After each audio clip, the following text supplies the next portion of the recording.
Buenos días, nos encontramos hoy en el Club de los Poetas Muertos con Javier García Orza. Y bueno, pues Javier, es un placer, un enorme placer poder contar contigo en este programa de hoy. Y bueno, me encantaría, como primera pregunta, que nos dijeras quién es Javier García Orza. Bueno, Antonio, muchas gracias porque, bueno, llevamos mucho tiempo persiguiéndonos para intentar hacer esta entrevista y siempre hay problemas o horarios comprometidos y Sí. esas cosas. Y me encanta estar en el Club de los Poetas Muertos contigo, eh, porque sé que has entrevistado a mucha gente muy buena, ¿eh? Y pues estar aquí es un placer para mí. Bueno, me preguntas quién es Javier García Orza. Pues una persona normal, un padre de familia que trata de hacer las cosas bien y ya está. Soy psicólogo, eh, hice la licenciatura aquí en la facultad, vamos, la Facultad de Psicología de la Universidad de Málaga. Eh, Hice también algunos años de pedagogía porque la educación siempre me ha interesado. Mis padres trabajaban en educación. Y luego hice el doctorado, siempre me ha interesado mucho el lenguaje, así que hice un doctorado en una tesis doctoral en psicolingüística. Y de ahí empecé a dar clases en logopedia, donde me encargaba de dar clases sobre afasia. Y algunos de los afásicos tienen problemas en el procesamiento numérico, tienen lo que llamamos discalculias adquiridas. Y en esas discalculias adquiridas empezamos a trabajar un poquito en eso, he publicado algunos trabajos. Y la gente empezó a preguntarme sobre las discalculias de los niños. Y yo decía, yo de eso no sé nada. A mí sí me caen fenomenal los niños, pero yo no sé sobre eso. Pero me preguntaba tanta gente y tantos padres venían desesperados como diciendo, mire, es que mi niño tiene unas dificultades en matemáticas que yo creo que no son normales.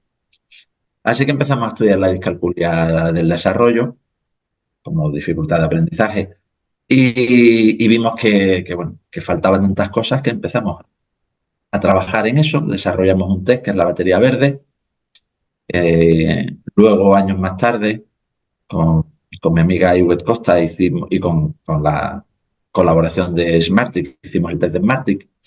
Y bueno, tenemos aquí en la facultad montado un test de un laboratorio que llamamos Laboratorio de Cognición Numérica y del Lenguaje.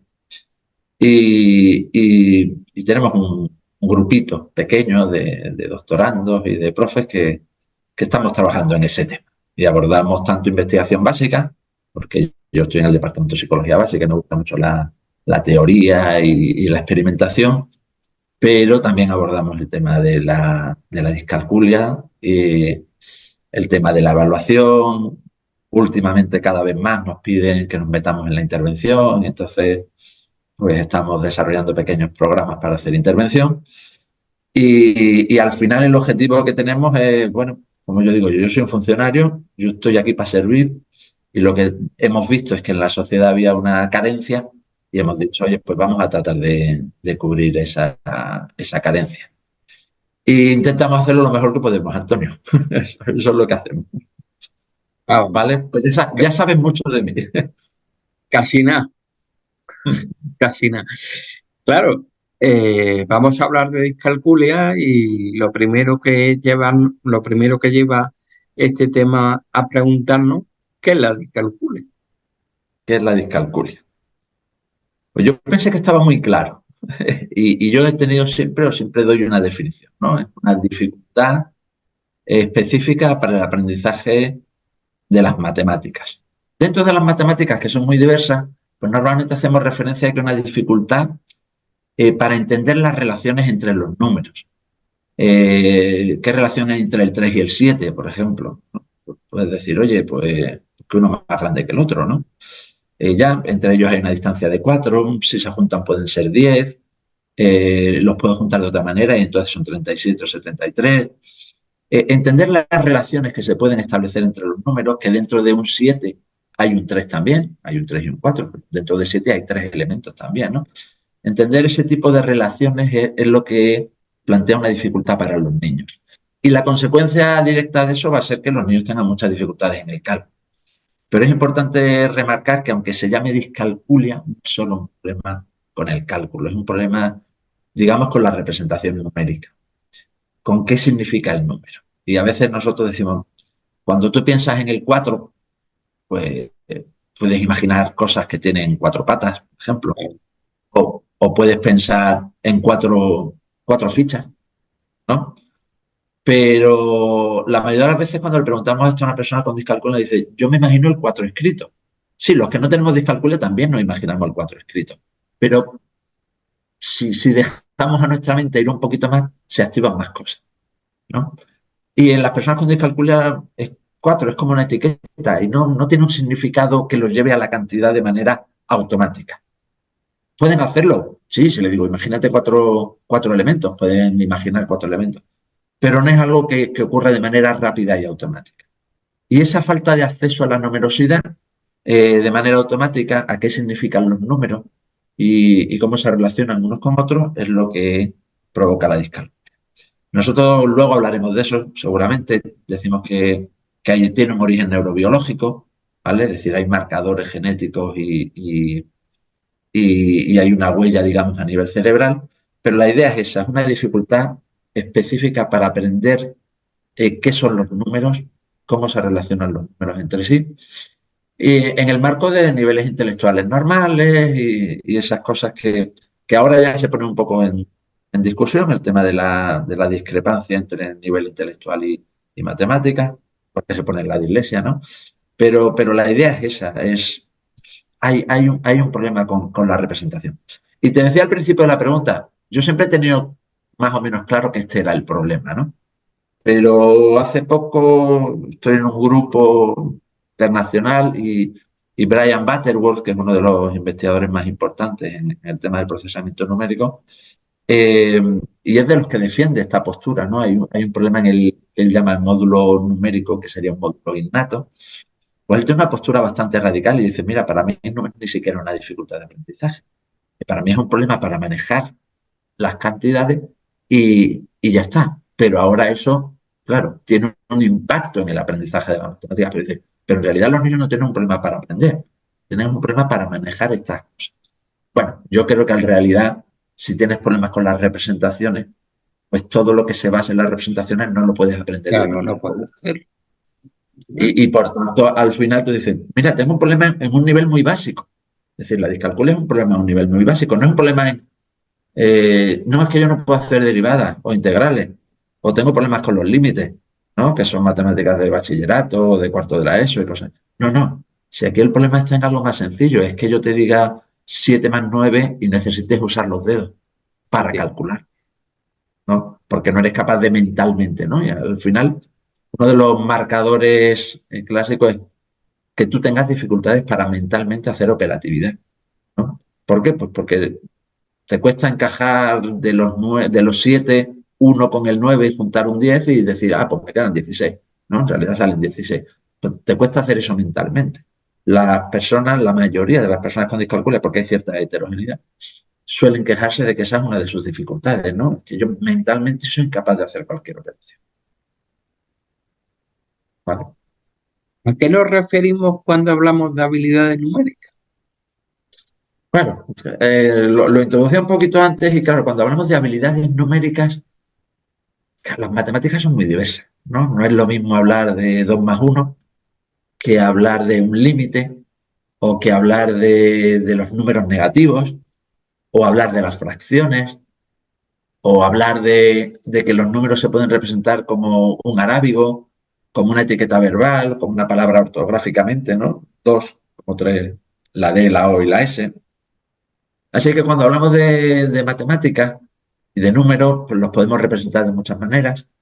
Eh, y podemos hacer muchas cosas diferentes con ellos. Podemos hacer geometría con ellos, ¿no? En vez de hacer cálculo, por ejemplo, ¿no?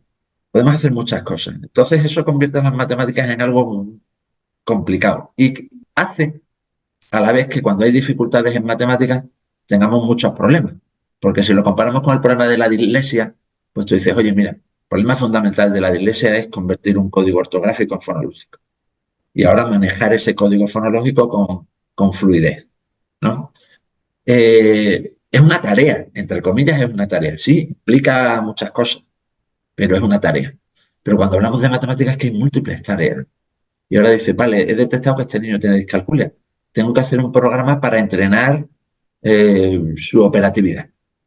Tengo que hacer un programa para que aprenda a multiplicar y memorice las multiplicaciones. Pero luego tengo, oye, es que tengo que hacer fracciones. Y ahora que tengo que hacer un programa para fracciones.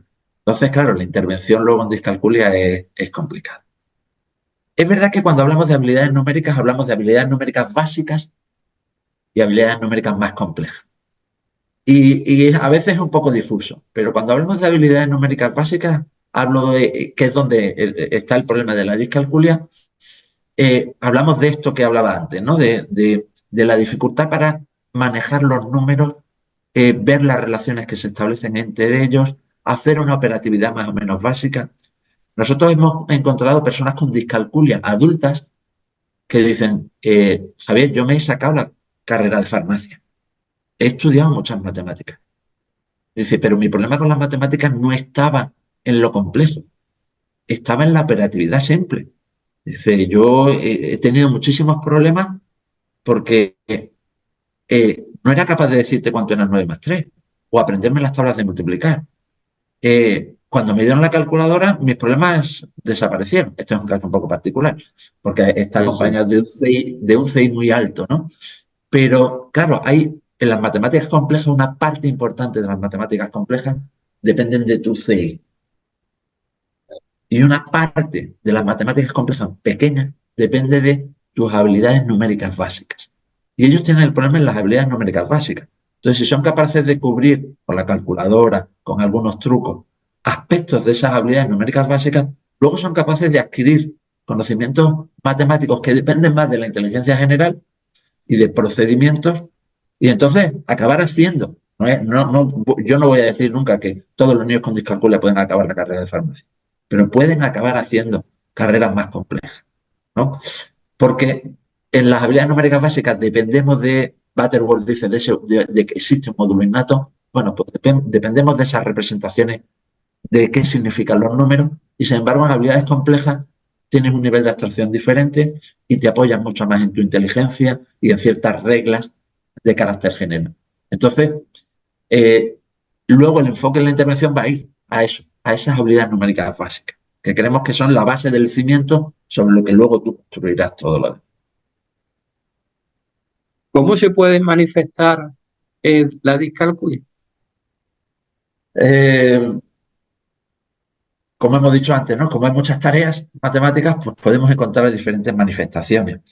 El problema es que a veces mmm, y luego seguro que hablamos de eso, eh, Seguramente. hay otras alteraciones que también tienen problemas similares. De dislexia, pues sabemos que la mayoría de los niños con dislexia tienen dificultades para aprender la tabla de multiplicar, pero las dificultades para memorizar la tabla de multiplicar es un marcador habitual en los niños con discalculia. Y prácticamente todos los niños con discalculia tienen dificultades para aprenderse las tablas de multiplicar.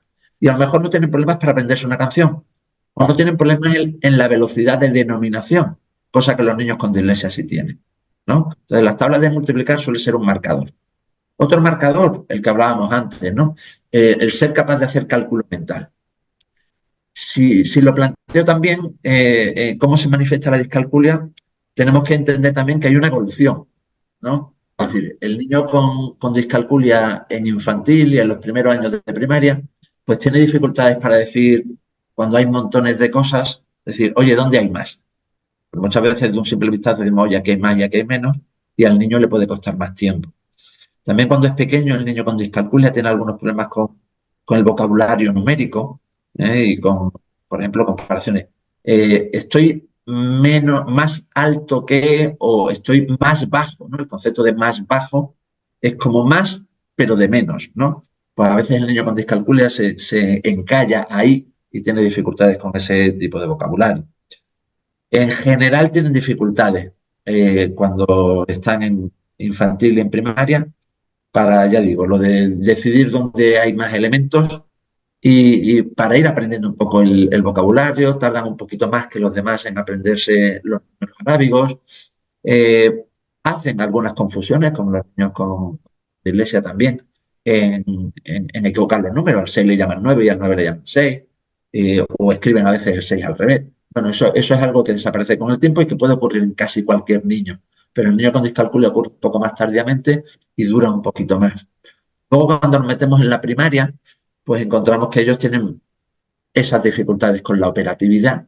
Es decir, los niños con un poco de práctica, con práctica repetida, que es algo muy importante en la escuela, en la operatividad, la mayoría de los niños acaban memorizando 3 más 2 son 5. No tengo ningún problema. Niños con discalculia, no todos, pero la mayoría tardan más, o son incapaces de memorizar algunas operaciones básicas. Por 3 más 2, sí, las de números iguales, 3 más 3, 4 más 4, 5 más 5, las acaban aprendiendo, pero no memorizan de manera rápida o no acaban memorizando simplemente que, oye, 7 más 2 son 9. Nadie, no tenemos que pensar eso, ¿no? 7 más 2, 9.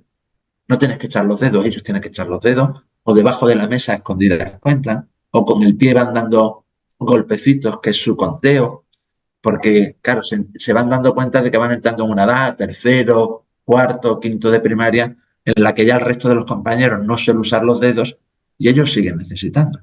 Y claro, cuando se les acaban los dedos, pasar la barrera del 10, pues también Da empieza a ser cuenta, claro. algo complicado para ellos, entonces ya ahí la operatividad mental no la hacen. Y yo te decía, ¿no? Les cuesta hacer cálculo mental. Muchos niños con discalculia o adultos con discalculia, si tú dices, oye, ¿cuánto es 14 más 7?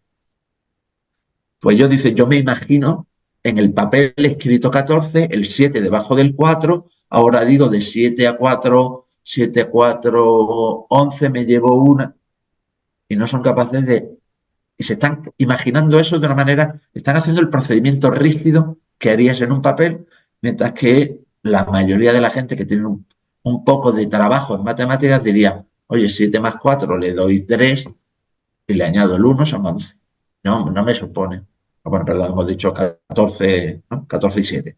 Pues hago lo mismo, a 14 le doy los 7, le doy 6 y tengo un 21, ¿no? Así que, bueno, es algo en plan. Y cuando nos metemos en la secundaria, pues mira, los niños siguen contando con los dedos para cualquier tarea. El adulto va a seguir contando con los dedos, así que es un indicador habitual de discalculia el contar con los dedos. Eh, tienen problemas para entender los conceptos numéricos de fracciones, por ejemplo, ¿no? En los últimos años de la primaria y en los primeros años de secundaria tienen problemas con las fracciones, les cuesta entender la equivalencia. Con los números decimales, pues también tienen dificultades. El concepto de número negativo les cuesta un poco. Y luego hay muchas cosas en matemáticas que son procedimientos, ¿no? Eh, pues todo lo que tiene que ver con la memorización de aquello que implica números y que implica cantidades, les suele costar. Ellos aprenden reglas. A base de repetir, aprenden ciertas reglas y dicen, oye, este número en la ecuación estaba aquí como un menos, pues tiene que pasar al otro lado como un más. Pero no entienden la lógica de eso. Muchos de nuestros estudiantes tampoco la entienden, pero cuando se la explican la entienden fácilmente. Oye, tú tienes una igualdad, lo que hagas en los dos lados de la igualdad no cambia la igualdad. Bueno, pues a ellos ese concepto de la igualdad y de que los dos lados significan exactamente lo mismo, aunque tengan números diferentes, para ellos es algo difícil de entender. Pues aquí pone 7x más 2 y aquí pone 9 más 3. ¿Cómo van a ser iguales? Y aquí no hay estos números. Bueno, porque la X tiene otro valor, pero la igualdad implica que lo mismo que hay en el primer término lo hay en el segundo. Pues eso les cuesta. Y luego empezamos a encontrar ya en secundaria, más evidente que en primaria, cómo las matemáticas empiezan a tener un impacto en el resto de las asignaturas. Empiezan a tener asignaturas de física, empiezan a tener asignaturas de química, empiezan a tener problemas con las fechas en las asignaturas de historia, por ejemplo, porque les cuesta memorizar y manejar. Entonces a ellos les cuesta situarse en una línea temporal. Entonces a veces dice, oye, estamos trabajando la discalculia con un niño porque tiene problemas de las matemáticas, pero a veces hay que trabajar, hoy vamos a trabajar historia y vamos a crear una línea temporal y que tú te sitúes, ¿no? Si estás dando, por ejemplo, en historia del arte, el románico, pues oye, sitúalo en los siglos correspondientes y luego, oye, dices, oye, pues ¿en qué orden? Románico, luego iba el gótico, luego va el barroco, luego, oye, pues lo tengo que ir situando en el tiempo y verlo porque si no ellos, para ellos no saben en qué tiempo ocurrieron las cosas. Javier, ¿qué tipo de discalculia existe? Bueno, esa es una pregunta interesante, Antonio, porque sobre esto hay diferentes perspectivas, ¿no? Si defendemos, por ejemplo, la postura que yo he defendido antes, ¿no? La discalculia es un déficit en la representación numérica, en qué significan los números y cómo se relacionan entre sí, en ese módulo numérico que diría Brian Butterworth, o versiones un poquito diferentes de esa misma hipótesis, ¿vale? Eh, no habría razón para que hubiera diferentes tipos de cálculos, es decir, fallan todos en las relaciones numéricas y ahí solo habría un tipo de discalculia. Eh, Desde esta visión que yo defiendo, la idea de que en realidad cuando ves a niños con discalculia y sin embargo te encuentras que hay perfiles heterogéneos, no tendría que ver con su déficit en las habilidades matemáticas, sino que desde mi punto de vista tendría que ver con su perfil cognitivo. Es decir, nosotros cuando hacemos matemáticas usamos las habilidades numéricas básicas y usamos otros componentes cognitivos. Si yo tengo una muy buena memoria de trabajo verbal, pues puede ser que tenga discalculia, pero gracias a esa muy buena memoria de trabajo verbal acabe siendo capaz de aprenderme las tablas de multiplicar, Claro, cosa que muy pocos niños con discalculia hacen. Si, por ejemplo, yo tengo una memoria visoespacial algo débil, pues estoy añadiendo al problema de representarme mentalmente la operatividad, el 9 más 7, pues como un encaje de, oye, le doy uno del 7, estoy reduciendo mis posibilidades de hacer eso de manera visoespacial porque tengo mala memoria visoespacial. Entonces mi idea es que si bien la discalculia será un problema en las relaciones numéricas, en las habilidades numéricas más básicas, el perfil cognitivo del niño va a definir mucho de cómo se manifiesta esa discalculia. Esta es nuestra perspectiva, ¿vale? La otra perspectiva es la que tiene una idea diferente un poquito de qué es la discalculia. Por ejemplo, de acuerdo con Stanislas Dehaene, hay tres códigos implicados en las habilidades numéricas, que sería el código analógico, donde nosotros pensamos en números en términos de una línea mental o en términos de puntitos, un código verbal y un código arábigo. Desde esta perspectiva ellos dicen, mira, tú puedes tener problemas en algunos aspectos de la cognición general, seguramente, por ejemplo, la mayoría de los niños con discalculia, según algunas investigaciones, tendrían problemas en memoria visoespacial, pero luego tú podrías tener problemas con alguno de estos códigos solo. Es posible que alguien no tenga problemas para manejar cantidades si se le presentan de manera analógica, como fichas o como puntos o cosas así. Pero, sin embargo, tengan problemas con el código verbal. ¿Vale? Por ejemplo, los niños con dislexia y discalculia, cosa de la que luego hablaremos, eh, pues tendrían más problemas con el código verbal porque tienen un problema con la fonología y entonces eso tendría un impacto y sería tan importante que no solo tienen dislexia, sino que tienen dislexia y discalculia. Habría otros chicos que tendrían problemas con el código arábigo, más que con el código verbal. Y habría otros que tendrían problemas con el código analógico. ¿Vale? Entonces, en función de dónde estuviera tu problema, pues habría tipos. Pero es claro. realmente no hay ningún estudio con gran cantidad de niños en los que puedas decir, oye, hay tipologías claramente diferentes. Es una observación clínica. Yo cuando evalúo niños, es verdad que dices, mira, este es aquel, es parecido a ese chico que vimos hace 3 meses porque tiene mucha dificultad para aprender a relacionar la cantidad con el código, ¿no? Entonces, le cuesta asociar el 8 con la palabra 8, el 8 con 8 puntitos, el 8 arábigo con cualquiera de los otros dos. Eh, pues muestran que hay una dificultad con el código, ¿no? Y sin embargo, luego dice, bueno, y luego a otros niveles quizá hay menos. Bueno, pues es verdad que a lo mejor hay algunos que tienen mucha dificultad con la asociación y otros que quizá tienen menos. Pero, pero yo creo que viene en realidad de su perfil cognitivo más la diferencia, porque por ejemplo un problema de asociación te afecta también para aprender las caras de la gente y el nombre que va asociado a las caras, ¿no? Es un impacto más general y eso tiene que ver con cognición general, más que un problema en el que te digas, oye, esto es específicamente numérico.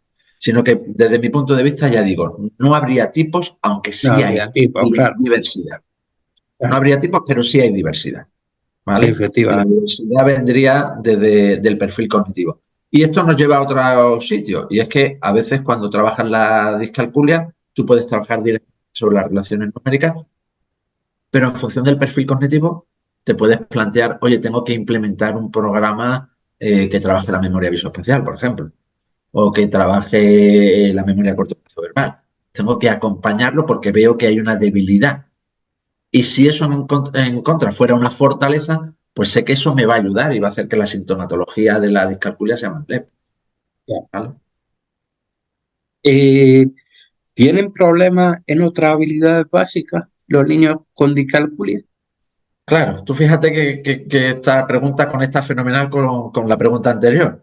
Eh, claro, si estamos diciendo, por ejemplo, que un niño tiene debilidad en sus habilidades visoespaciales, tiene una mala memoria visoespacial, que no tiene por qué ser patológico, pero que le encontramos que es claramente más débil, pues estamos viendo oye, la discalculia no se produce siempre en un cerebro estándar, sino que todos somos muy diversos, todos somos muy diferentes, tenemos aspectos cognitivos más robustos y otros menos, y ahora ahí se inserta una discalculia, ¿no? Eso dentro del patrón normal. Luego, ¿qué vemos también? Pues que la discalculia tiene comorbilidad, ¿vale? Y aunque luego hablaremos de eso, la idea es que claro, que cuando se desarrolla el cerebro, pues todo en el cerebro, como digo yo, está muy apretado y cuando hay una falta de desarrollo, Javier, ¿tienen problemas en otras habilidades básicas los niños con discalculia? bueno, esa es una interesante pregunta que además tiene mucho que ver con lo que hemos dicho antes del perfil cognitivo de los niños. Eh, teóricamente, teóricamente, para hacer el diagnóstico de discalculia, pues se supone que la única razón para que los niños tengan dificultades en matemáticas debe ser la discalculia, que no haya otra afectación a nivel cognitivo. Sin embargo, ¿qué nos dicen los estudios? Bueno, pues los estudios nos dicen que es verdad que en ese perfil cognitivo de los niños con discalculia, pues en muchos casos hay ciertas dificultades en memoria visoespacial. Eh, algunos sugieren que habría un problema en el procesamiento del orden, que sería algo genérico, no tendría un impacto solo sobre lo numérico, el lenguaje también tiene orden y es relevante. Pero al final lo que vemos es que hay aspectos en los que, como en cualquier niño, el niño con discalculia pues tiene fortalezas y debilidades. No hay un déficit cognitivo, por ejemplo, o una alteración en alguna habilidad cognitiva que tú puedas decir, todo niño con discalculia tiene un problema ahí. No hemos encontrado eso, no se ha encontrado eso. Que muchos sugieren que la memoria visoespacial, sí, es verdad que cuando nosotros hacemos matemáticas muchas veces visualizamos o representamos espacialmente los conceptos numéricos. Lo pequeño está a la izquierda, lo grande está a la derecha. Sí, pero no está intrínsecamente asociado a la discalculia algunos de esos problemas. ¿De acuerdo? ¿Y con con qué otros trastornos puede ser comorbilidad la discalculia? Bueno, vamos a ver. Sabemos por pura estadística, ¿no? Aproximadamente, y no hay demasiadas estadísticas sobre esto, no hay demasiados estudios con muestras muy grandes a nivel nacional o internacional sobre esto. Eh, sabemos que aproximadamente el 50% de los casos de discalculia son discalculias puras, es decir, el niño solo tiene problemas de discalculia, mientras que en aproximadamente el otro 50% tenemos alguna comorbilidad. Las comorbilidades más frecuentes, dislexia, TDAH y con un poquito menos de frecuencia ya. Tenemos trastornos del desarrollo motor, trastornos del lenguaje, y luego es una cuestión, bueno, ¿hay discalculia en las personas que tienen un déficit intelectual? Pues claro, en principio se asume que si tienes un déficit intelectual ya no deberías hacer el diagnóstico de discalculia.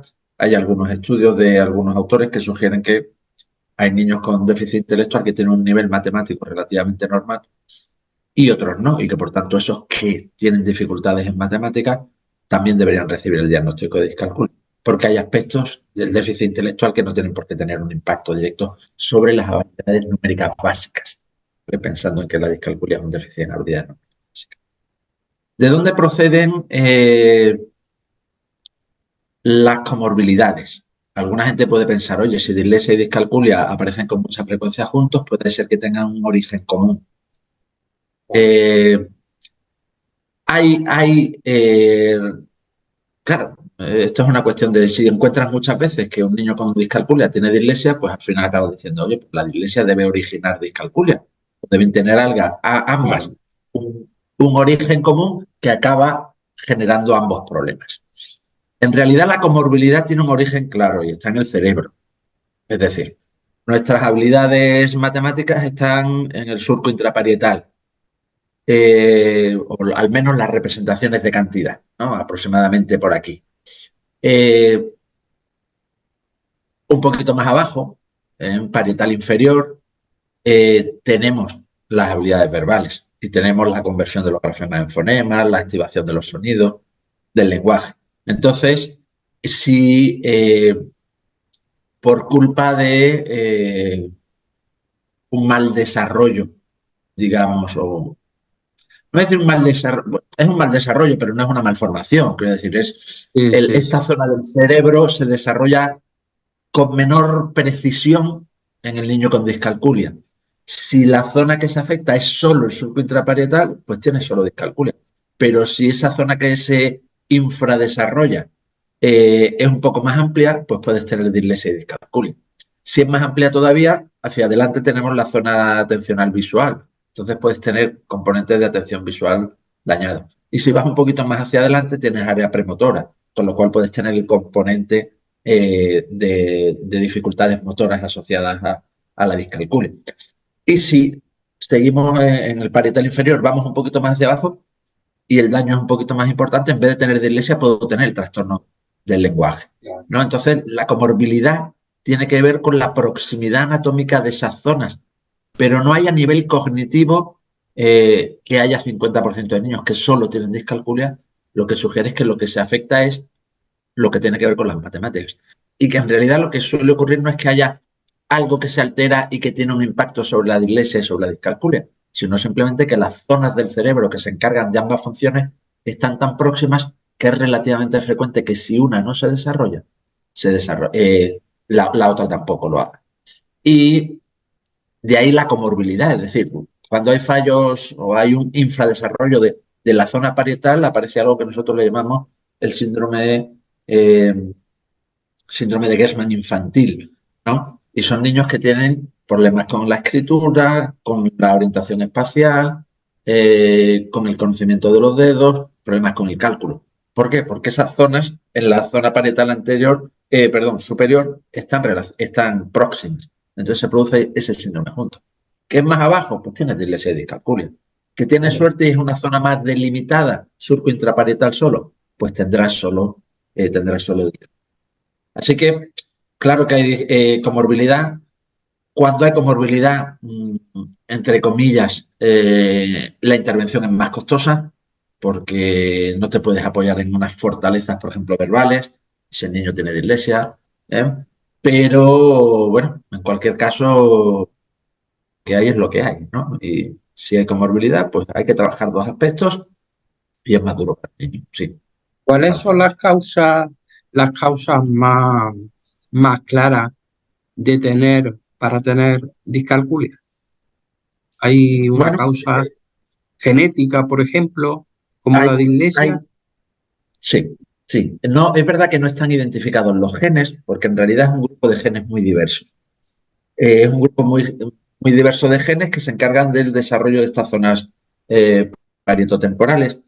Y además, cómo funcionan los genes es que hay ciertos genes que deben hacer que se expresen otros genes. Entonces, es una relación, no es este gen se encarga de tal zona. La relación es diversa. Y hay un conjunto amplio de genes que se encarga del desarrollo de estas áreas parietales. Si ese conjunto de genes no se expresa de la manera adecuada, el desarrollo del cerebro en esas áreas no es del todo normal. Y claro, aquí quiero tener cuidado. No estoy diciendo que la gente que tiene un problema de discalculia le pase como a alguien que tiene una trisomía al 21, síndrome de Down, el que tú tienes. No, no. No, ellos tienen la estructuración genética normal, solo que no se manifiestan los genes de la manera adecuada. La consecuencia de eso es que esas zonas parietales suelen tener, cuando miramos a los, claro, no lo podemos mirar en niños recién nacidos, pero cuando miramos a niños con discalculia y miramos esas zonas del cerebro, nos encontramos que hay menos sustancia gris y menos sustancia blanca en el surco intraparietal. Y que además los tractos, los haces de axones que van de unas zonas del cerebro a otras, pues resulta que, por ejemplo, entre el área visual que tenemos en el área occipital, ¿no?, en la corteza visual primaria, los tractos que van hacia el surco intraparietal son unos tractos que, digamos, están peor alineados. Tienen algo que se llama anisotropía funcional menor, ¿no? Una menor anisotropía funcional quiere decir algo así como que, oye, si los haces de los tractos tienen que ir como en un cable y todos dentro bien organizados, pues en el caso de los niños con discalculia no van bien organizados, van entrelazados, algunos van estropeados, no tienen la misma conectividad, la misma funcionalidad. Entonces, claro, al final es ese falta o ese problema genético el que hace que haya un infradesarrollo de esas zonas cerebrales que son las que se encargan del procesamiento numérico. Y es lo que acaba, digamos, provocando la discalculia. Yo siempre digo a mis alumnos, digo, hombre, el día que los neurólogos y los que trabajan en neurociencia cognitiva sean capaces de decirle a los tractos, oye, alineaos bien y, oye, generad ahí el número de neuronas suficiente y conectaros de la forma que sea, pues nosotros no haremos falta.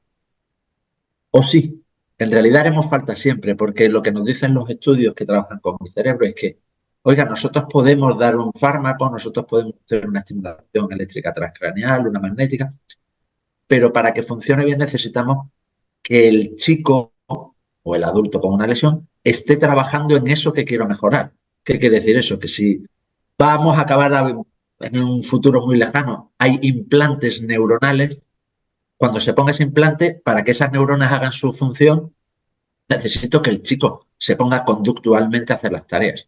Así que los educadores van a hacer siempre falta, los psicólogos van a hacer falta, los neuropsicólogos también, los logopedas también. ¿Por qué? Porque necesitamos poner a la persona a trabajar para que el cerebro acabe haciendo lo que tiene que hacer.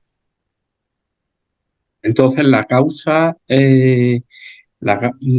más, Es en el genético. caso, en el caso Es de la genético. dislexia, el origen más normalizado, ¿cuál es? Vamos, de la discalculia Es genética, ¿vale? Es decir, luego genética, tenemos, ya, como la... ya decía yo, digo, mira, a ver, tenemos esas alteraciones, por ejemplo, del desarrollo, ¿no? Alguien sufre un daño en la zona parietal y al sufrir el daño en esa zona parietal, sus habilidades matemáticas se ven perjudicadas. Eso es una discalculia adquirida.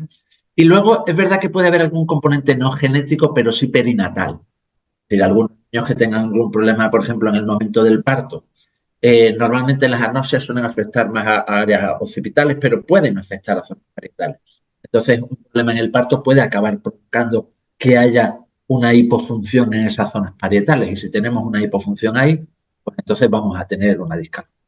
Pero en el 99, no tengo el dato, pero la mayoría de Sí, los sí, casos sí.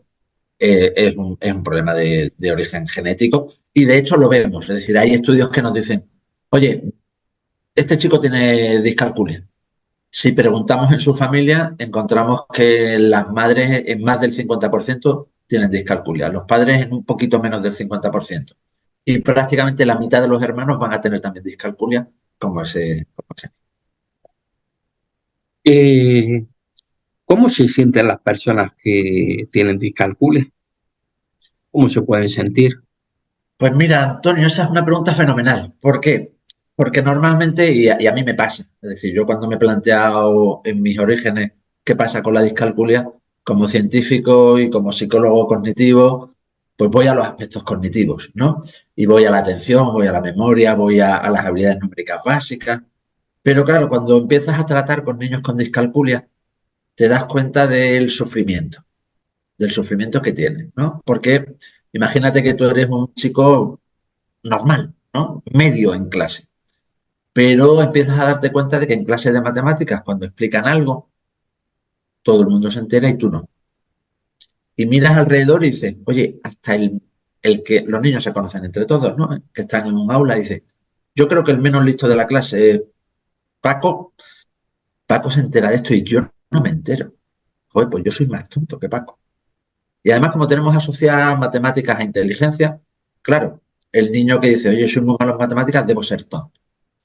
Y claro, que un niño de sí mismo piense que es tonto, acaba tocando a su autoestima, a su motivación, lo hace sufrir. El niño se siente mal, se siente incapaz y no entiende bien por qué él no puede entender estas cosas.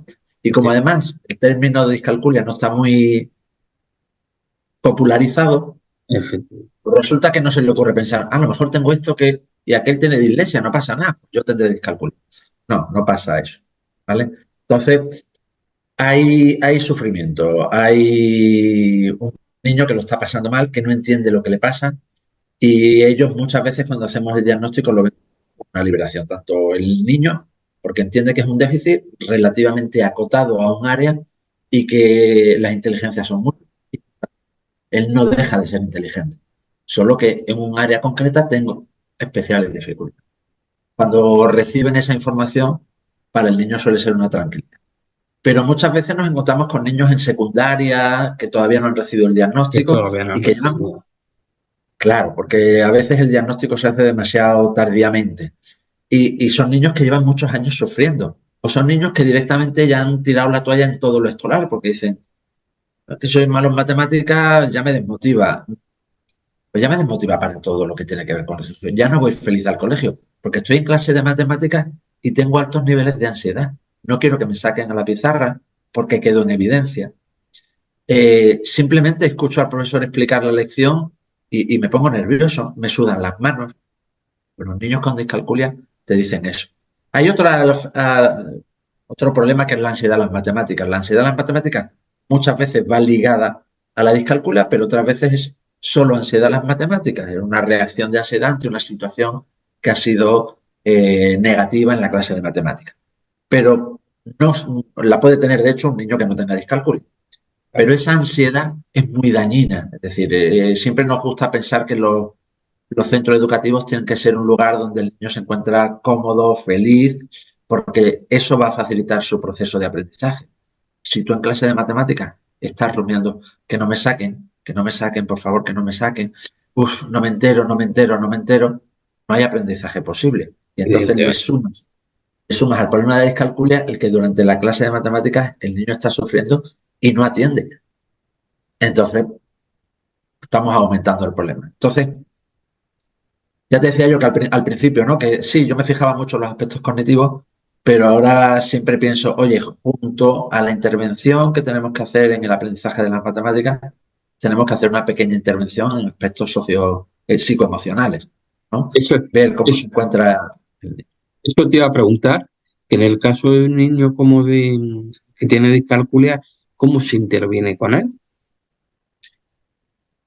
Eh, Claro, bueno, sí, evidentemente es la pregunta que viene a continuación. sí. Eh, Vamos a ver, nosotros distinguimos el ideal de lo que, o sea, te voy a plantear el ideal y luego te digo lo que a veces nos vemos obligados a hacer, ¿no? O lo que acaba Efectivamente. siendo a veces la realidad.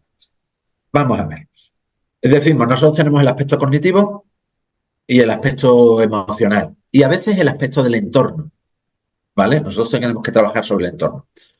Esas son nuestras 3 áreas de actuación y también son nuestras 3 áreas de evaluación. Es decir, cuando nosotros tenemos que evaluar a un niño con discalculia, le aplicamos unas pruebas, ¿vale? Que nos permitan evaluar si sus habilidades numéricas básicas están bien. Luego pasamos a otras pruebas en las que queremos saber cómo es su estado psicoemocional. Y luego, en la entrevista, recogemos información sobre cómo es el entorno que rodea al niño. Voy a empezar por el entorno, ¿vale? Y luego podemos hablar del entorno con más detalle. Pero nosotros tenemos que darle instrucciones a los profesores y tenemos que darle instrucciones a los padres sobre cómo tienen que afrontar la discalculia del niño. Y son instrucciones que son relativamente claras y que, bueno, algunas están en nuestra web, ladiscalculia.es, ¿vale? Y podéis verla ahí, por ejemplo. Pero luego, si quieres, hablamos de eso. Luego, tenemos la intervención sobre el aspecto psicoemocional. Nosotros evaluamos, hay cuestionarios sobre el autoconcepto matemático que tiene el niño. Nosotros le pasamos dentro de la batería verde, la última prueba es un test de ansiedad a las matemáticas y hemos incluido también unas preguntas sobre la ansiedad general para saber si es algo general del niño en cualquier área o si es específico de las matemáticas. Y cuando tenemos una idea, y también evaluamos autoestima, ¿vale? Si queremos saber cómo está la autoestima del niño y a veces la motivación del niño para lo escolar, ¿no? Bueno, cuando tenemos esa información, nosotros normalmente no hacemos esa intervención, a veces la derivamos a psicólogos o a veces, si no es muy importante las dificultades que hay ahí en ese nivel, tenemos en la entrevista que tenemos con el niño, cuando ya le informamos del diagnóstico y le explicamos que es la discalculia, pues hablamos de estos aspectos emocionales y le hablamos pues tú te habrás sentido así, en las pruebas viene esto reflejado y lo que tienes que tener claro es esto. Pero claro, a veces no basta solo con razonarle y explicarle, no, mira, tú tienes un problema en un área muy concreta y eres un niño normalmente inteligente, porque a veces ya vienen heridos, ¿no? Pues cuando vienen muy heridos, a veces los derivamos a terapia, simplemente, y no hacemos nosotros la intervención. Y a veces a esa terapia, evidentemente, van los padres, porque los padres también, muchos de ellos se sienten culpables y le han dado a su hijo un grito de más porque no entendían que el niño le cueste tanto aprenderse la tabla de multiplicar, ¿no? A veces algún padre he escuchado decir, es que se estaba quedando conmigo, o yo pensaba que se estaba quedando conmigo. Porque no entiende. Cuando le acabo de preguntar 7 por 3, me lo ha dicho 4 veces, pasan 2 minutos, se lo vuelvo a preguntar y ya me dice otro número diferente. Entonces parece que se estaba burlando de mí y entonces lo he castigado y tal. Y claro, cuando ahora reciben el diagnóstico, los padres se sienten culpables. Y también los padres deben aprender a saber ayudar emocionalmente al niño. Entonces, muchas veces los padres y los niños van juntos a terapia. Y luego tenemos la parte de lo que sería, digamos, la educación matemática o el trabajo sobre esas habilidades numéricas básicas que fallan. Aquí normalmente tenemos un conflicto. Conflicto porque, a ver, lo que habría que hacer, ¿qué es? Esto es una casa. Si el cimiento está dañado, yo tengo que trabajar sobre el cimiento. ¿Vale? El cimiento del aprendizaje matemático son las habilidades numéricas básicas. Entender bien qué son los números, cómo se relacionan los números entre sí y hacerlo de una manera fluida y automática. Si conseguimos eso, ahora vas a poder aprender un poco mejor la tabla de multiplicar, entender por qué este problema se resuelve de esa manera, acceder de una manera más sencilla al concepto de fracción, porque estás entendiendo qué significa 2 partido 8, pues está entendiendo qué significa el 2 y qué significa el 8. Y que la relación que hay entre el 2 y el 8 es que 2 no es tanto como 8 y por tanto cuando me digan una fracción 2 octavos, sé que no estoy cogiendo la pizza entera, sino que estoy cogiendo solo 2 porciones, ¿no? Y eso me resulta fácil y rápido. Pero para eso necesito entrenar bien qué es 2, qué es 8, qué relación hay entre el 2 y el 8, qué distancia hay entre un número y otro. Necesito esas habilidades básicas. Entonces, claro, si tú detectas a un niño, como nos pasa, que las discalculias no suelen detectarse antes de tercero de primaria. Segundo, si tenemos suerte, en tercero, cuarto tenemos suerte, pero muchas de ellas en quinto, sexto y muchas de ellas en secundaria, pues claro, yo le digo al profesor de secundaria, mire, es que vamos a trabajar la relación entre los números. Le voy a poner al chico una tarjeta donde hay 7 puntos y el número 7 y la palabra 7, ¿vale? Y vamos a manipular ese tipo de información o vamos a colocar estos números en una línea mental, ¿eh? O vamos a ordenarlos. El profesor te mira y te dice, oye, que este niño está en secundaria. Ya, ya. Si es que eso no es que el niño a lo mejor no sepa hacerlo, pero necesito que lo haga con mucha mayor fluidez y con mayor velocidad. Claro, y por eso te dicen, no, mira, es que yo en el currículum tengo que enseñarle al niño las fracciones y esto todavía no lo puedo hacer. Entonces, claro, los padres también te demandan, oye, es que yo al final lo que quiero es que el niño apruebe la asignatura. Y con esto de ir a las habilidades tan básicas, prefiero que dedique el tiempo a repasar la fracción. ¿Qué es lo ideal? Lo ideal es que nosotros trabajemos el cimiento, pero también acompañemos ese trabajo sobre el cimiento de trabajar lo curricular. Es decir, ir sobre lo curricular es como seguir construyendo sobre un cimiento que es débil y que por tanto la construcción que hagas ahí se va a ir desmoronando de manera progresiva y la vas a tener que volver a instaurar. El niño con discalculia te dice, y si esto lo vimos hace 2 semanas, lo has olvidado totalmente. Claro, porque no ha entendido y no ha sido capaz de aprenderlo bien, porque no entiende nada de lo que se le ha explicado ahí. Sin embargo, si conseguimos que haya unas mejores representaciones numéricas ligadas a lo espacial, puedes aprender mejor ese concepto luego de fracción cuando ves esas pizzas representadas como fracciones. Entonces, la idea es esa. Trabaja el cimiento, trabaja también lo curricular, pero claro, también el niño tiene un número de horas limitadas al día.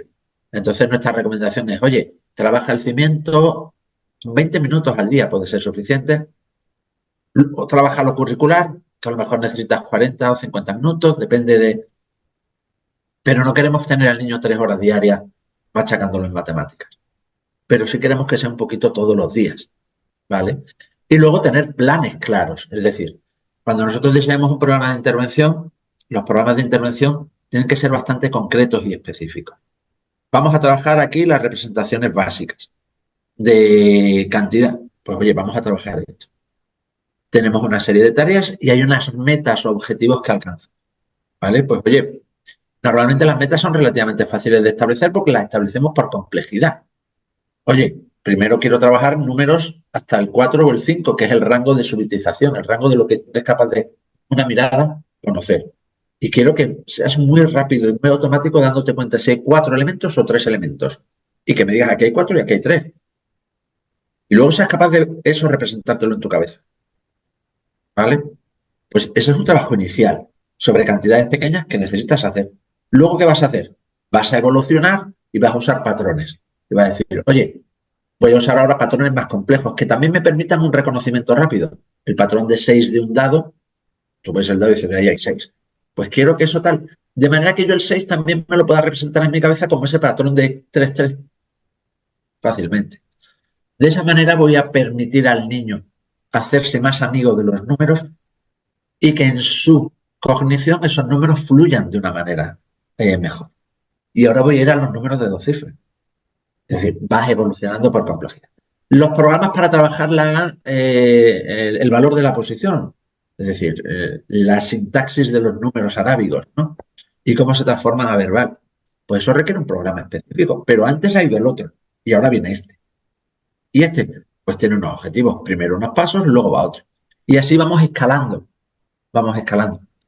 Pero claro, mientras el niño va con su aprendizaje curricular, va sufriendo con su aprendizaje curricular porque esto no se traslada directamente rápidamente, va poco a poco.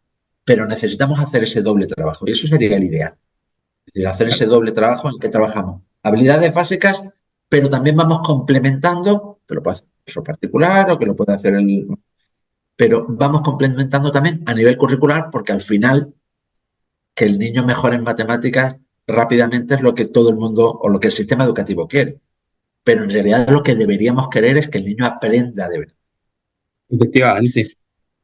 El niño, ¿qué estrategias puede utilizar el profesorado con estos niños para que vayan aprendiendo mucho mejor?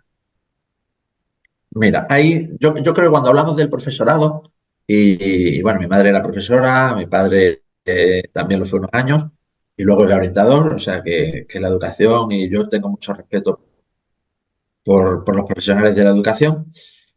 Los profesores necesitan saber más sobre discalculia, ¿vale? Eso por Y supuesto. si saben más sobre discalculia, y Antonio, tú aquí tienes una labor importante y estos vídeos son importantes, eh, hay que estar alerta en clase.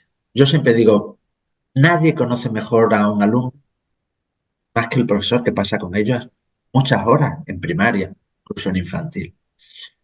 Y a veces simplemente, claro, necesitamos darle al profesor facilidades, necesitamos darle al profesor tiempo para que se pueda permitir me voy a sentar y voy a reflexionar sobre los niños que tengo.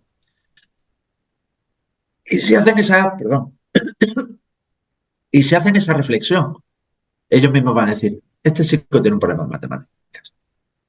Y ahora necesitamos que el sistema tenga recursos y responda rápido. Y si lo hacemos temprano, todo va a ser mucho mejor. Pero simplemente con que el profesor a veces esté alerta, ya ganamos mucho. Ganamos mucho. Porque a veces los padres no tienen la comparación con otro niño.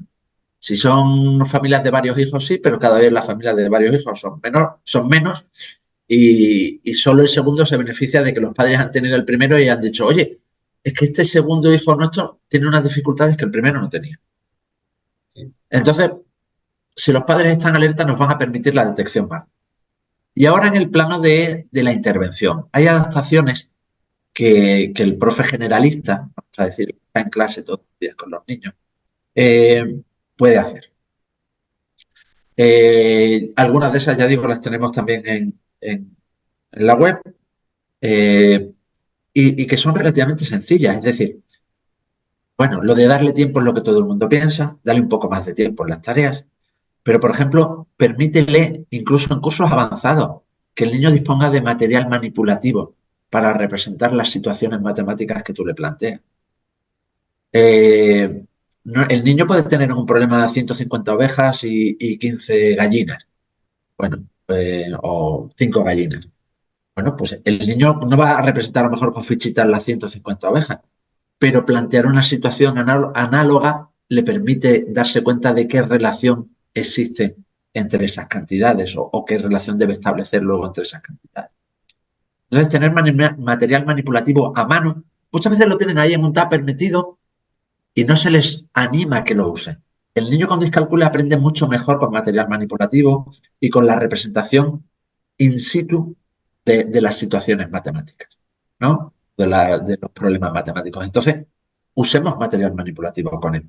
Usemos como profesor también material manipulativo de manera más frecuente, porque eso le ayuda a todos los niños, ¿no?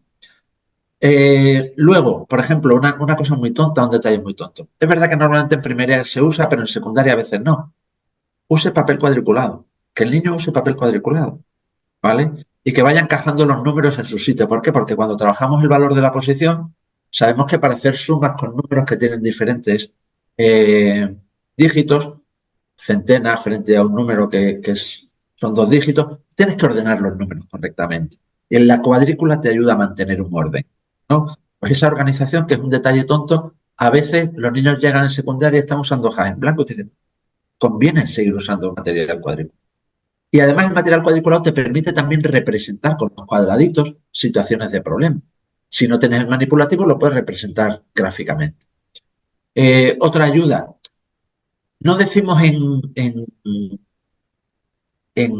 segundo o en tercero de primaria, pero hay determinados cursos, cuarto, quinto, en secundaria, en los que darle la calculadora al niño es una medida adecuada. Igual que otros niños tienen otras adaptaciones, ¿vale? Pues el niño con discalculia, una adaptación es darle la calculadora.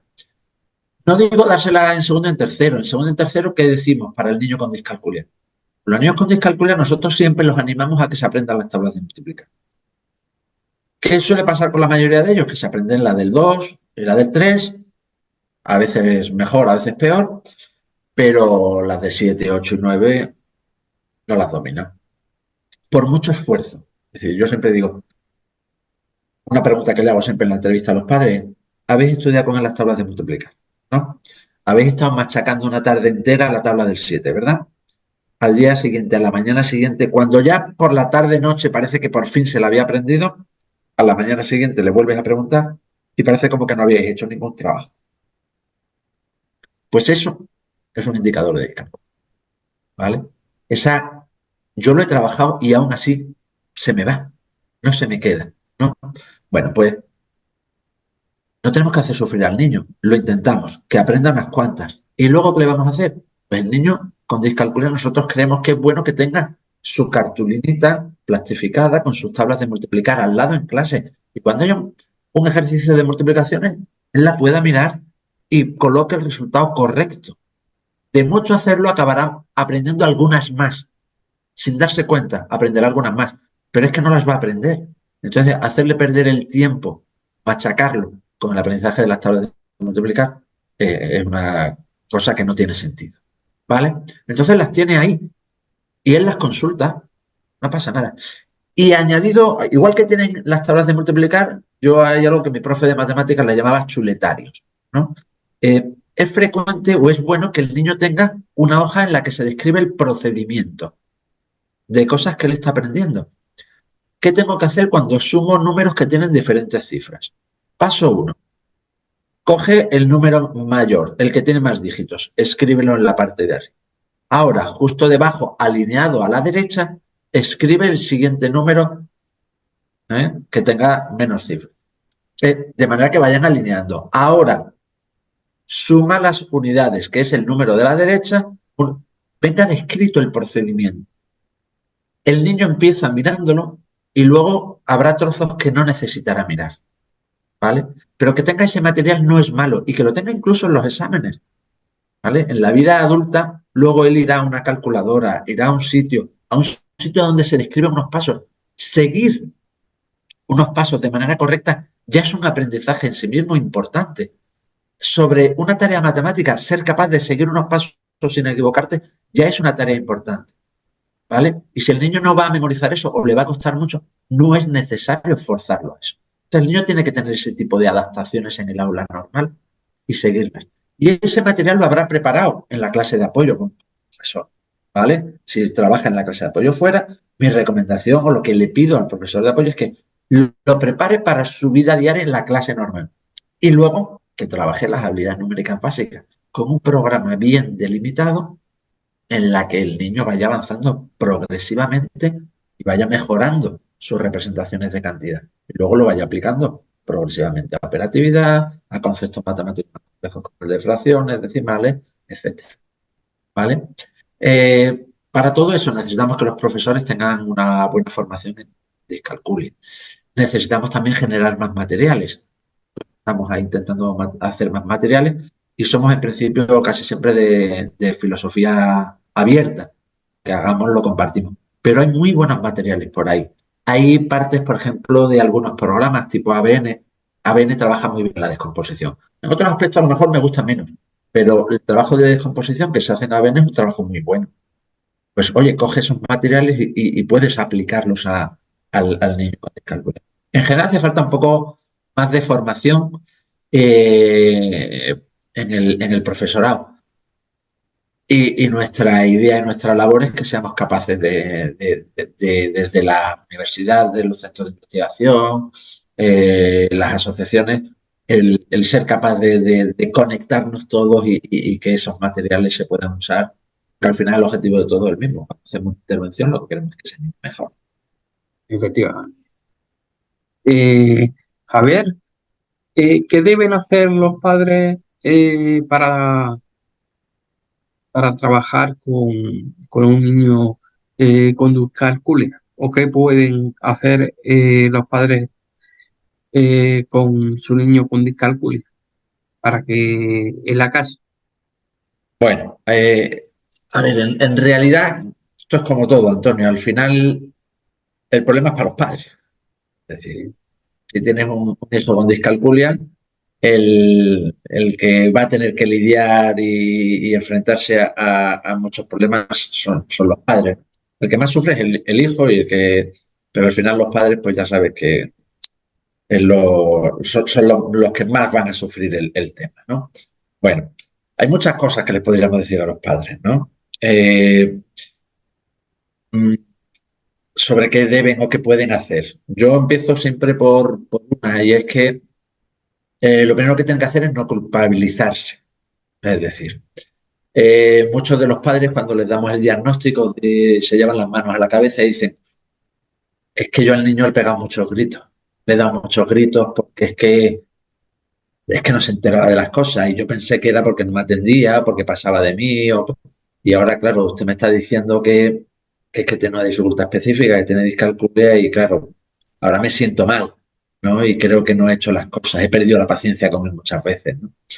Entonces, por un lado hay que decir, bueno, usted no sabía tampoco lo que era la discalculia, ni que el niño tenía discalculia y bueno, pues ya está. Eso es pasado y ahora hay que mirar al futuro. Luego también hay otra culpabilización que no viene de los castigos o de los enfados, sino que viene de que algunos de los progenitores puede que tenga discalculia. A él a lo mejor no se la diagnosticaron, pero claro, cuando te oye hablar de la discalculia dice, es que todo eso que usted está describiendo me refleja a mí. Pasado. Entonces, mi hija de alguna manera tiene esto porque yo lo tengo. Y entonces me siento mal porque yo se lo he transmitido, ¿no? Y claro, nosotros no podemos decidir, oye, gen no sé cuánto y gen no sé qué, hacer vuestro trabajo bien, aunque en mí lo hagáis hecho mal, ¿no? No lo podemos hacer. En el futuro posiblemente se pueda, pero no se puede hacer. Entonces no hay que culpabilizarse. Ese es el primer punto. Segundo punto, entender bien qué es la discalculia. Si los padres entienden bien qué es la discalculia, entonces entenderán las dificultades de su hijo, se podrán poner en su lugar más veces y no les parecerá tan raro esas dificultades que el niño muestra. Y si entienden bien lo que es la discalculia, además le van a transmitir bien al niño qué es la discalculia. Le van a poder explicar por qué tiene dificultades para entender algunas cosas. Y al final ellos pasan más tiempo con el niño que nosotros, ¿no? Entonces, al final es importante que niños y padres formen un equipo de luchadores contra la discalculia, ¿no? Decir, oye, sí, tienes discalculia, sabemos que esto nos va a costar durante toda la vida, nos va a costar que cuando tú tengas que hacer matemáticas le dediques el doble de tiempo que a lo mejor tu hermano o que tus compañeros de clase, pero yo estoy aquí contigo para ayudarte y para apoyarte, ¿vale? Entonces tienen que sentirse emocionalmente parte de un equipo y luego trabajar juntos en la misma dirección y saber que va a haber momentos en los que el niño eh, quiera llorar y que ellos mismos quieran llorar, ¿vale? Y ahí la tercera cosa que le pido a los padres, que es posiblemente la más importante, es paciencia. Paciencia y tranquilidad, ¿vale? Eh, Esto solo se supera acompañando al niño durante un proceso que es largo y que lleva muchos años. Y que cuando el niño se haga mayor seguirá teniendo discalculia, ¿vale? Seguirá teniendo dificultades con muchos aspectos matemáticos. Y lo que nosotros tenemos que hacer es darle herramientas para que pueda ir superando esa cuestión. Pero que tiene que estar, el niño se tiene que sentir acompañado y ahí el principal apoyo son sus padres. Luego, pedir ayuda. Los padres tienen que aprender a pedir ayuda y a veces no intentar soportar ellos solo las cargas. Muchos padres que me dicen, no, bueno, yo me siento con él y hacemos matemáticas. Bueno, a determinadas edades puede ser, a otras edades es mejor que lo haga otra persona. Y que si ven que las cosas no van como deberían ir, pidan ayuda. Pedir ayuda a la administración muchas veces que no cumple. Sabemos cómo está el sistema desaturado y pides una evaluación y tardan 3 meses o 6 meses o un año en que le hagan una evaluación al niño. Y cuando se hace esa evaluación tardas otro montón de meses en que el niño reciba una ayuda específica. Pues yo lo que le pido a los padres es que vayan a los centros a pedir lo que les corresponde, ¿vale?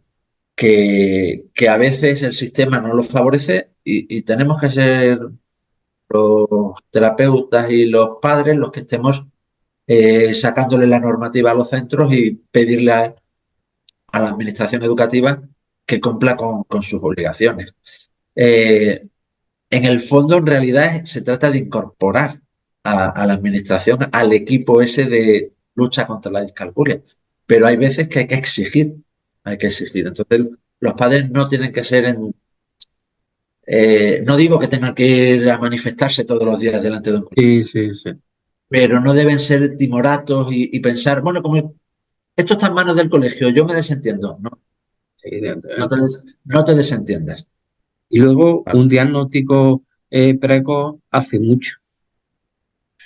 A ver, el diagnóstico precoz es fundamental, Antonio. Es fundamental porque antes hablamos de la intervención en el currículum frente a lo que nosotros queremos, que es trabajar las habilidades numéricas básicas.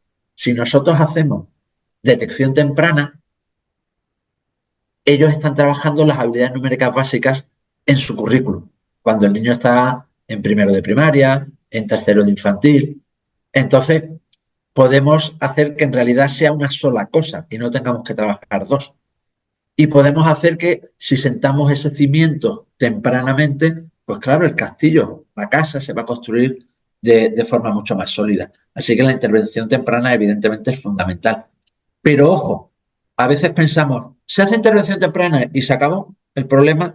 No, es muy probable que haciendo aún así intervención temprana, luego ese niño vaya necesitando, a medida que se van haciendo más complejas las tareas matemáticas, va a seguir necesitando una ayuda. Lo que pasa es que ya no voy a trabajar no voy a tener la necesidad de trabajar las habilidades tempranas, sino de darle un apoyo en lo curricular. Entonces, claro que estamos ganando tiempo. Problema de la detección temprana para poder hacer atención temprana o intervención temprana es que necesitamos herramientas que lo detecten pronto. Y como a veces nuestro diagnóstico es un poco a ojo, es decir, necesitaríamos que en realidad el sistema educativo diga, oiga, cuando el niño entra en primero de primaria, en el segundo trimestre le vamos a hacer una evaluación de las habilidades matemáticas para detectar posibles casos de discalculia. Y estos niños que detectamos ahora reciban una atención especializada. Luego algunos de esos, seguramente un 20-30%, no tengan discalculia, sino que tenían dificultades en matemáticas y poco más. Pero ese otro 70% que detectemos tempranamente, puede que muchos de ellos acaben desarrollando una discalculia. Y entonces ese trabajo que ya hayamos hecho desde el principio y esa detección que ya tengamos hecha, pues evidentemente es un paso muy grande para reducir el sufrimiento futuro y para obtener mejores resultados, ¿vale? Porque al final, claro, los padres están preocupados de los suspensos. Yo siempre digo que a mí me preocupan menos los suspensos y me preocupa más el aprendizaje, pero entiendo la situación de los padres. Claro, ellos quieren que el niño se saque la secundaria, si puede ser que vaya a un bachillerato y acabe en la universidad. Y, oye, ir arrastrando y sufriendo con las matemáticas desde... Claro, yo decía, cuando ya llegué a un curso en el que me pueda quitar todas las matemáticas, seré feliz. Pues algunos no, algunos te dicen, no, es que yo quiero ser médico y entonces tengo que ir con las matemáticas al bachillerato. Pues les tenemos que seguir prestando ayuda, pero si se la hemos prestado desde el principio, nos va a costar muchísimo. Pues decirte, Javier, que ha sido vamos, una entrevista muy, muy clarificadora y que ha sido un verdadero placer que estés que esté en nuestro programa porque así nos da una visión muy, muy completa de lo que es la discalculia, de lo que supone y de lo que y de qué estrategias, adaptaciones podemos contar para trabajar en la aula y que pueda también la familia coger y utilizar eh, con con su hijo. Y decirte que ha sido un verdadero privilegio porque, bueno, porque eres una persona que sabe muchísimo sobre discalculia y bueno, y sobre todo porque todos los datos que nos has dado están basados en evidencia científica, que sin duda es lo mejor que se puede hacer. Bueno, Muchísimas gracias por todo. bueno, Antonio, yo darte las gracias a ti por este programa, eh, por invitarme, por estar dentro de esa galería donde tienes grandes personajes y estar yo ahí con otras personas tan buenas que tienes ahí grabadas y que tienes en tu canal. Es para mí un honor. Y bueno, quiero contar algo. Antonio me ha estado persiguiendo mucho tiempo y yo por problemas de agenda nunca podía. Antonio, gracias por la paciencia que has tenido. Y amigo, de verdad que es un placer estar aquí y he pasado un ratito. Pues muchísimas gracias. Y la verdad es que el hueco, vamos, el hueco que me ha guardado tiene mucho valor, tiene muchísimo valor porque para mí era una de las personas que más sabe sobre discalculia y por eso bueno, además de que eres un gran amigo mío, eso ya, el que te hayas prestado a la humilde invitación que de hecho desde este programa ya dice mucho. Y bueno, pues nada, que cada vez que nos vemos, pues la verdad que nos encanta hablar de este tema que es muy interesante y a la vez muy desconocido, por desgracia.